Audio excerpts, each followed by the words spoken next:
안녕하세요. 노후 걱정 없이 살아갑시다. 은퇴만 하면 인생이 달라질 줄 알았는데 현실은 달랐습니다. 오랜 직장 생활 끝에 찾아온 자유. 하지만 막상 맞닥뜨린 건 막막함과 불안이었습니다. 누구도 알려주지 않았던 퇴직 후의 진짜 일상, 그리고 예기치 못한 경제적 위기. 수많은 사람들이 자격증을 따고 창업을 시도하고 가족에게 의지해보지만 생각처럼 풀리지 않는 것이 현실입니다. 앞으로 10년, 20년을 내 힘으로 버텨야 하는 이 시기. 과연 무엇이 내 인생의 중심이 되어줄 수 있을까요? 오늘 영상에서는 누구나 마주할 수밖에 없는 노후의 함정과 이를 현명하게 극복하는 방법을 아주 현실적으로 그리고 솔직하게 이야기해 드리겠습니다. 주거복지사 자격증이 유용하다는 영상을 본 적 있지만 실제 현장에서는 그렇지 않은 경우가 많습니다. 자격증을 취득하고도 활용할 곳이 마땅치 않아 아쉬움을 토로하는 분들이 많죠. 다만 사회복지사 분야는 향후 10년 이상은 수요가 유지될 것으로 보입니다. 퇴직 이후에는 이전보다 시간이 크게 늘어나지만 이 시간을 어떻게 보내야 할지 막막함을 느끼는 경우가 많습니다. 처음에는 지인과의 만남이나 가족 여행 등으로 시간을 보내다가도 이런 활동들이 오래 지속되지는 않죠. 결국 정년 이후에도 일상에 활력을 줄 무언가가 필요하고 생활의 중심을 잡아줄 역할이 있어야 정서적으로도 안정될 수 있습니다. 사실 심리적인 변화도 함께 찾아오는데 대체로 퇴직 후 처음 3개월 정도는 새로운 자유를 즐기며 여유를 느끼지만 시간이 지나면서 예상과 달리 일상의 무료함을 경험하게 됩니다. 실제로 우리가 상상했던 퇴직 후 모습과 현실은 상당히 다르기 때문입니다. 이때부터 마음이 가라앉기 시작해 6개월 정도 지나면 정서적으로 힘들어지는 분들도 많습니다. 특히 남성의 경우 이런 경향이 더 두드러지기도 하죠. 물론 시간이 지나면 조금씩 적응하지만 그 속도와 과정은 사람마다 크게 다를 수 있습니다. 이런 과정을 미리 알고 있으면 훨씬 수월하게 넘길 수 있는데 전혀 모른 채 겪으면 이 힘든 시기가 끝이 없을 것처럼 느껴질 수도 있습니다. 한편 노후 빈곤을 유발하는 주요 원인 5가지가 있습니다. 첫째는 중대한 질병이고 둘째는 은퇴 이후 창업에서 실패하는 경우입니다. 생각보다 많은 분들이 창업에 도전하다가 자산을 한 번에 잃는 사례가 많죠. 중장년층은 새로운 아이디어보다 기존 자본에 의존해 창업하는 경향이 있어 실패 시 경제적 타격이 큽니다. 셋째는 성인이 되어도 독립하지 않거나 지속적으로 경제적 지원이 필요한 자녀로 인한 지출입니다. 넷째는 황혼 이혼, 마지막으로 최근 급증하는 금융사기도 노후 생활을 위협하는 요인입니다. 이런 위험 요소들 외에도 조기 퇴직 역시 노후 준비에 큰 부담이 됩니다. 일찍 퇴직한다는 것은 그만큼 오랜 기간을 자신의 자산으로만 생활해야 한다는 의미이기 때문입니다. 이제 중장년층에게 실질적으로 도움이 될 수 있는 자격증에 대해 살펴보겠습니다. 이는 성별이나 이전 직종에 따라 선택지가 다를 수 있습니다. 인문사회 계열 자격증은 여성의 진입이 상대적으로 많은 편입니다. 특히 사회복지사나 직업상담사가 대표적이며 공인중개사도 여성 비율이 높은 편입니다. 사회복지사 자격증을 취득할 경우 2가지 필수 요소가 있습니다. 첫째는 운전면허증으로 이동이 불편한 대상자들을 위해 운전이 필요한 경우가 많기 때문입니다. 둘째는 컴퓨터 활용 능력입니다. 사회복지 업무는 대부분 사무 작업 중심이라 컴퓨터 작업이 필수적인데 이를 따라가지 못해 중도에 포기하는 경우도 있습니다. 따라서 운전과 컴퓨터 활용은 기본으로 준비해 두는 것이 좋습니다. 다행히 사회생활을 오래 하신 분들은 이런 기본 기술을 갖추고 있을 가능성이 높습니다. 사회복지사는 자격증만 취득하면 진입이 비교적 쉬운 편이며 앞으로 2020년간은 수요가 줄어들지 않을 것으로 예상됩니다. 아무리 인공지능이 발달해도 사람의 복지와 정서적 케어는 기계가 대체하기 어려운 영역이기 때문입니다. 요양보호사 자격증은 많은 분들이 취득하지만 실제로 현장에서 활용하는 비율은 높지 않습니다. 이는 신체적, 정서적으로 힘든 업무 특성 때문입니다. 다른 사람을 돌보는 일 자체가 체력적으로 부담이 될 뿐 아니라 때로는 돌봄 대상자의 가족까지 관리해야 하는 부담이 생기기도 합니다. 이런 여러 요소가 중첩되면 직업에 대한 회의감이 들 수밖에 없습니다. 기술 계열 자격증의 경우 해당 분야 경험이 없는 상태에서 30대 후반이나 50대 이후에 취득하여 신규 진입할 경우 초기에는 대부분 최저임금 수준에서 시작하게 됩니다. 다만 기술 계열은 경력이 쌓이면서 급여가 상승하는 속도가 상대적으로 빠른 편입니다. 예를 들어 전기기능사에서 시작해 전기기사로 자격을 높여가면 급여 상승 폭이 커집니다. 반면 사회복지사나 직업상담사는 진입 시 급여가 최저임금보다 조금 나을 수 있지만 이후 성장 속도에 한계가 있는 경우가 많습니다. 전기 관련 자격증은 크게 시설관리와 전기공사 분야로 나뉩니다. 전기공사는 체력적으로 부담이 클 수 있지만 시설관리는 60대에도 무리 없이 할 수 있는 업무가 많습니다. 소방설비 관련 업무는 계단을 자주 오르내려야 하는 등 체력 소모가 있을 수 있고 운전 관련 자격증은 사고 위험과 책임 부담, 격일제, 근무 등으로 인해 부담을 느끼는 분들이 있습니다. 지게차와 굴착기 자격증은 구조가 비슷하고 취득 자체는 어렵지 않지만 실제 취업 과정에서 어려움이 있습니다. 이러한 중장비는 사고 발생 시 피해가 크기 때문에 경험이 없는 초보자에게 기회가 잘 주어지지 않습니다. 많은 분들이 자격증을 따고도 활용할 곳을 찾지 못해 어려움을 겪습니다. 간혹 있는 일자리도 낮은 급여에 경력을 쌓기 위해 고생해야 하는 경우가 많습니다. 주택관리사의 경우 최근 추세는 전기나 소방 관련 안전관리 자격증을 함께 요구하는 경우가 많아 복수 자격증을 보유하면 취업 기회가 더 많아집니다. 현재 인기 있는 자격증은 시기마다 달라지지만 구인구직 포털 사이트에서 자격증 이름을 검색해보면 수요를 대략적으로 파악할 수 있습니다.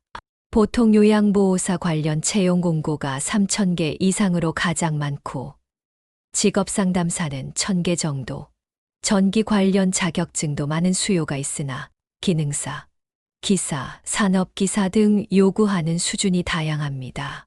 중요한 점은 퇴직 준비는 재직 중일 때 시작해야 한다는 것입니다. 퇴직 시기를 예상할 수 있다면 최소 23년 전부터는 준비를 시작하는 것이 좋습니다. 갑작스러운 퇴직 상황이 발생하더라도 사실 대부분의 경우 어느 정도 징후가 있기 마련입니다. 그런 신호를 감지했을 때 바로 준비를 시작해야 하는데 많은 분들이 어떻게든 될 것이라 생각하며 시기를 놓치는 경우가 많습니다.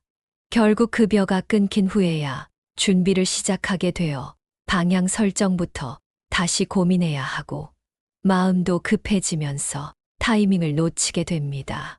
자격증 관련해 자주 오해되는 것들이 있습니다.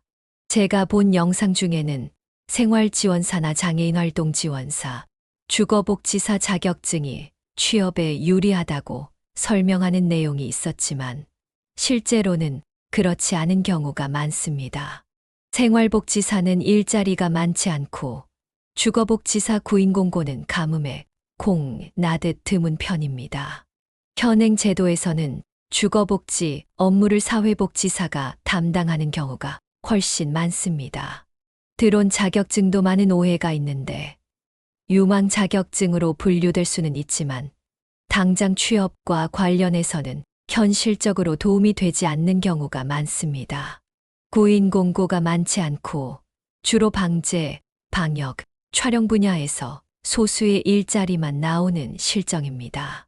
전국적으로도 몇 개 정도만 공고가 나오고 일반인들이 생각하는 드론 관련 일자리는 이미 인력이 포화 상태라 진입이 매우 어렵습니다. 또한 자격증 이름이 유사한 경우가 많아 혼동하기 쉬우므로 민간 자격증인지 국가 자격증인지 확인하는 것도 중요합니다. 민간 자격증이 무조건 쓸모없다는 것은 아니지만 재취업 측면에서는 효용이 떨어지는 경우가 많습니다. 또한 자격증을 선택할 때 취득하기 쉬운 것을 선호하는 경향이 있는데 취득이 쉬울수록 시장 가치는 떨어질 수밖에 없습니다. 일반적으로 취득하기 어려운 자격증이 가치가 높은 경우가 많습니다. 자격증 선택에서 가장 중요한 것은 자신의 적성과의 일치 여부입니다. 예를 들어 수학적 논리가 필요한 자격증도 있고 손으로 직접 만드는 작업이 필요한 자격증도 있습니다. 평생 그런 분야와 관련이 없었던 사람이라면 억지로 따라가기는 할 수 있어도 만족감을 느끼기는 어렵습니다. 자신에게 맞는지 판단하는 좋은 방법은 관련 문제집을 보거나 해당 일자리에 대한 정보를 찾아보는 것입니다. 또한 나이를 고려하는 것도 중요합니다. 자격증 자체는 좋아도 현실적으로 나이 때문에 활용하기 어려운 경우가 있습니다. 예를 들어 60세의 주택관리사 자격증을 취득해 취업한 사례가 있을 수는 있지만 이는 매우 드문 경우입니다. 주택관리사는 적어도 50대 정도에 진입해야 60대 이후에도 계속 일할 수 있는 경우가 많습니다. 결국 자격증 선택의 핵심은 두 가지입니다. 첫째, 자신에게 맞는 분야인지 파악하는 것과 둘째, 시장에서 해당 자격증을 요구하는 구인 공고가 충분히 있는지 확인하는 것입니다. 중장년층이 자격증을 취득하는 주된 목적은 재취업인 경우가 많은데 구인 공고가 없다면 문제가 됩니다. 현재 40대 후반부터 60대를 대상으로 하는 일자리들은 기존의 사무실 환경과는 매우 다릅니다. 현장에서 직접 일하고 몸을 움직여야 하는 경우가 훨씬 많습니다. 이전에 그런 방식으로 일한 경험이 없는 사람들은 적응하기 어려울 수 있습니다. 그러나 이런 변화에 타협하지 않으면 장기 실직으로 이어질 가능성이 높습니다. 보통 1년 정도 지나면 선택의 여지가 거의 없어지고 오히려 일자리를 주는 것 자체에 감사해야 하는 상황이 됩니다. 예를 들어 사회복지사 자격증을 취득하면 일자리는 있지만 중장년층이 선호하는 직장에 취업할 가능성은 낮습니다. 특히 중장년층이 뒤늦게 자격증을 취득한 경우라면 더욱 어려울 수 있습니다. 이런 현실을 스스로 받아들이고 타협하지 않으면 자격증을 취득해도 시장 진입이 매우 어려울 수 있습니다. 댓글에는 종종 자격증을 모두 갖고 있지만 취업하지 못했다는 의견이 있습니다. 그러나 자격증 보유와 재취업은 동일한 의미가 아닙니다. 자격증은 진입을 위한 최소한의 티켓을 확보한 것일 뿐, 그 다음에는 효과적인 구직 활동이 필요합니다. 구직 활동 방법에 대한 고민이 부족한 경우가 많고, 특히 취업 교육이나 상담을 받아보지 않은 분들은 인터넷 검색만으로 해결하려는 경향이 있습니다. 하지만 중장년층이 인터넷 정보만으로 취업에 성공할 가능성은 매우 낮습니다. 좋은 일자리는 공개 채용으로 나오지 않는 경우가 많고, 인터넷 구인 정보에는 나이 제한을 명시하지 않아 실제 면접 과정에서 낭패를 보는 경우도 많습니다. 따라서 구직 활동을 혼자 하지 말고 중장년 내일센터, 여성 새로 일하기 센터, 시니어 클럽, 노인 취업 지원 센터 등 취업 지원 기관을 적극 활용하는 것이 좋습니다. 이런 기관들을 통해 취업 기회를 넓히고 다양한 경로에서 오는 신호를 포착할 필요가 있습니다. 우리나라 중장년 취업 문제의 핵심은 중장년 사무직에 대한 부족입니다. 관리직 역시 기술 분야나 전문 영역에서 경력을 쌓은 사람들이 겸하는 경우가 많습니다.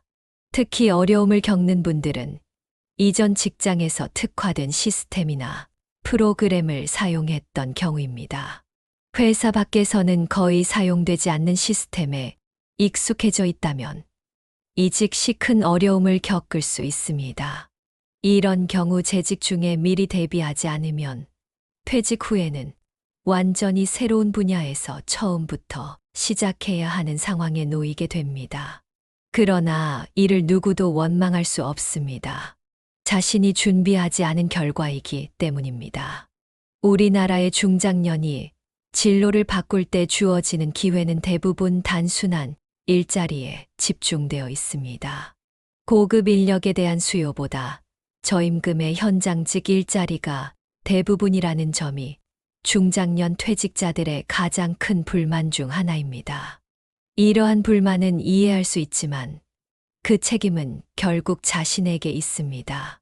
시장 상황이 그렇다는 것을 미리 알았을 것이고 퇴직이 언제든 올 수 있다는 것을 인지했다면 그에 맞는 준비를 했어야 합니다. 준비 없이 퇴직한 후 불만을 토로하는 것은 현실을 바꾸지 못합니다. 필요한 자격증을 미리 취득하거나 네트워킹을 통해 어떤 기회가 있는지 파악해두는 등의 노력이 없다면 부당해 보이는 현실은 온전히 자신의 몫이 됩니다. 퇴직 전에 가장 중요한 것은 인적 네트워킹을 다시 활성화하는 것입니다. 퇴직 전 1년 동안 연락하지 못했던 사람들에게는 퇴직 후에도 연락하기가 더 어려워집니다. 자존심 문제 등으로 인해 망설이게 되죠. 하지만 이런 네트워킹을 재구축하지 않으면 퇴직 후 도움을 받을 수 있는 경로가 모두 차단됩니다. 재직 중일 때는 상대적으로 전화하거나 만남을 요청하기 편하고 상대방이 응하지 않더라도 단순히 바쁘다고 생각하게 됩니다.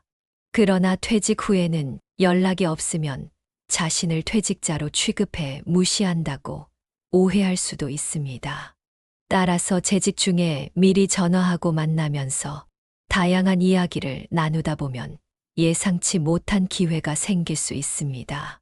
퇴직 전에 도움이 될 만한 이야기를 해줄 수 있는 사람 20명 정도만 만나도 진로 문제 해결에 큰 도움이 됩니다. 특히 도움이 되는 사람들은 먼저 퇴직한 선배들과 업무상 만났던 거래처 관계자들입니다. 이를 한마디로 정의하자면 오랜만에 만나는 사람들입니다. 이들은 자신과 겹치지 않는 정보를 갖고 있어 새로운 기회를 알려줄 가능성이 높습니다. 이력서 작성도 매우 중요합니다. 특히 한 직장에서 오랫동안 근무한 분들은 이력서 작성 경험이 거의 없을 수 있습니다. 이력서를 작성할 때는 무작정 쓰기보다 지원하고자 하는 분야의 구인 공고를 확인하고 그에 맞게 작성하는 것이 효과적입니다. 이런 과정을 통해 시장에서 요구하는 요소 중 자신에게 부족한 부분이 무엇인지 파악할 수 있습니다. 과거에는 유명 기업 출신이라는 것만으로도 경쟁력이 있었지만 지금은 그런 시대가 아닙니다. 중요한 것은 기업이 필요로 하는 경력과 역량을 잘 정리해서 어필하는 것입니다. 면접도 마찬가지로 중요합니다. 면접관 경험이 많다고 해서 면접자로서도 잘할 수 있다고 생각하는 것은 큰 오해입니다. 기존 경력과 다른 분야에 지원할 경우 자격증 취득 과정에서의 노력과 해당 분야와 자신이 잘 맞는 이유를 어필하는 것이 중요합니다. 이전 직장 경력을 지나치게 강조하면 오히려 부담이 될 수 있으므로 간략하게 언급하고 새로운 일에 대한 준비와 의지를 강조하는 것이 좋습니다. 창업을 고려하는 분들 중에서도 퇴직 후 계획적으로 창업을 준비하는 경우는 많지 않습니다. 대부분은 다른 선택지가 없어서 창업을 선택하게 되는데, 이는 매우 위험한 결정입니다. 우리나라의 창업 3년 생존율은 44.6%에 불과하며 55.4%는 3년을 버티지 못하고 실패합니다. 이처럼 위험한 선택을 불가피하게 하는 상황은 바람직하지 않습니다. 우리나라의 4,060대 창업자 비율은 매우 높은 편인데, 이들이 실패하면 노후 경제 기반이 한 번에 무너지는 경우가 많습니다. 또한 이들이 주로 진입하는 업종도 비슷합니다.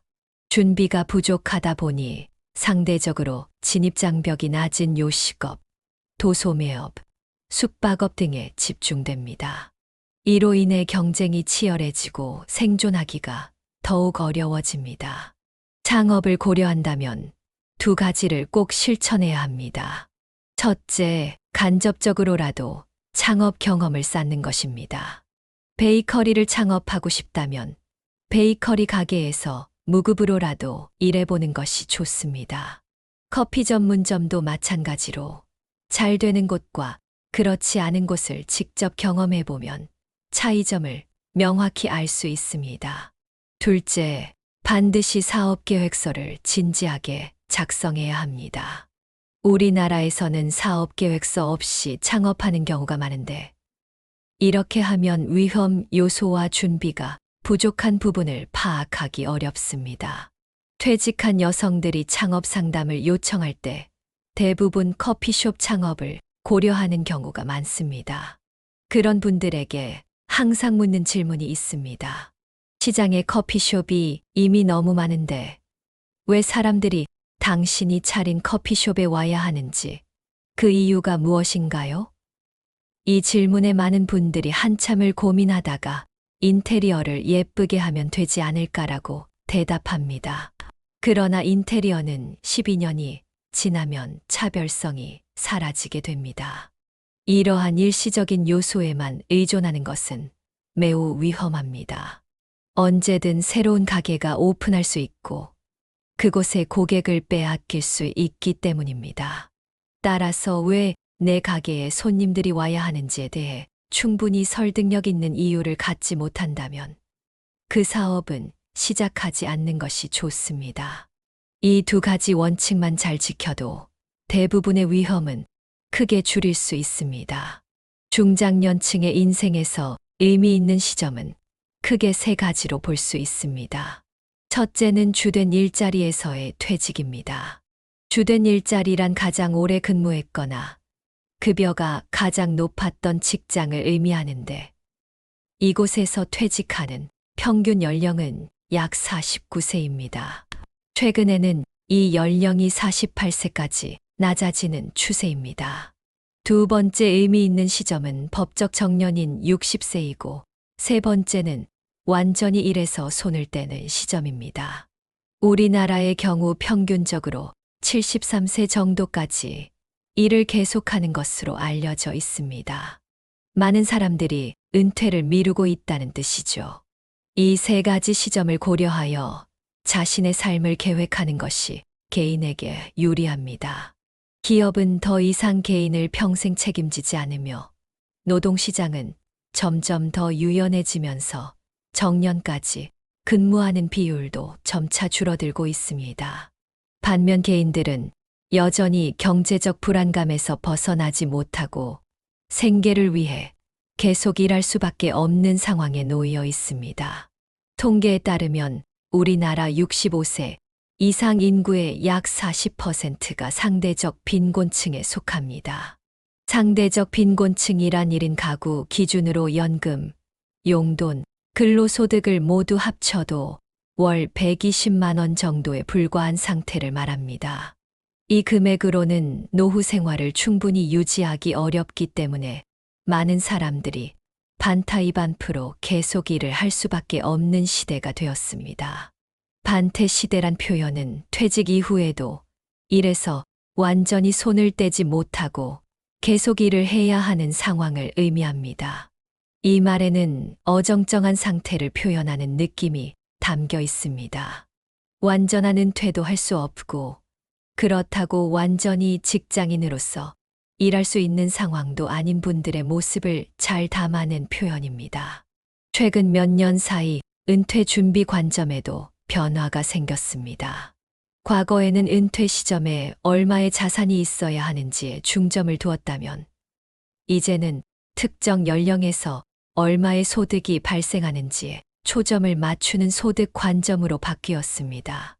문제는 필요한 소득 수준에 대한 기대치가 계속 상승하고 있다는 점입니다. 우리나라에서는 상대적 결핍감이나 부족함을 많이 느끼는 경향이 있어 상당한 자산을 가진 사람도 스스로를 중산층이 아니라고 생각하는 경우가 많습니다. 최근 통계에 따르면 부부의 적정 생활비는 월 30만 330만 원, 1인 가구는 200만 원 정도로 나타납니다. 이미 적지 않은 금액임에도 불구하고 최근에는 500만 원은 있어야 한다는 의견도 나오고 있습니다. 이런 식으로 생각하면 끝이 없을 것입니다. 불안감이 많은 것을 망치게 됩니다. 일반적으로 노후에 필요한 금액은 부부 기준 30만 330만 원, 1인 가구 기준 200만 원 정도로 보며 여기에는 연금 등이 모두 포함된 개념입니다. 물론 나이가 들수록 이 정도의 생활비를 유지하기 어려워질 수 있습니다. 많은 사람들이 자녀들이 독립한 후 부동산 자산 규모를 줄여 현금 자산을 마련하는 방법을 선택합니다.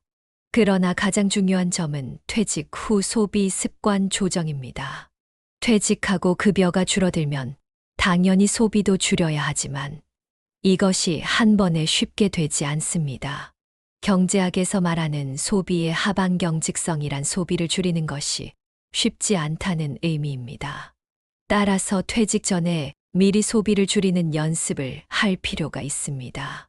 퇴직 후 갑자기 생활비를 100만 원 줄이겠다고 결심해도 실천하기 어렵습니다. 재직 중에 부부가 함께 조금씩 소비를 줄이는 연습을 해야 퇴직 후 급격한 생활 변화에 대비할 수 있습니다. 그렇지 않으면 퇴직 후 한참이 지난 시점에서야 어쩔 수 없이 생활비를 줄이게 되어 더 큰 어려움을 겪게 됩니다. 지금까지 퇴직 후 준비해야 할 자격증과 노후 설계에 대해 알아봤습니다.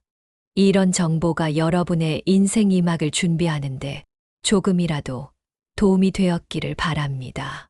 더 많은 중장년층 취업과 노후 준비 노하우를 알고 싶으시다면 구독과 좋아요, 알림 설정 부탁드립니다. 다음 영상에서는 퇴직금 현명하게 활용하는 방법에 대해 더 자세히 다룰 예정입니다. 댓글로 궁금한 점이나 다루었으면 하는 주제를 알려주시면 다음 콘텐츠에 반영하겠습니다. 여러분의 인생 후반전을 응원합니다. 감사합니다.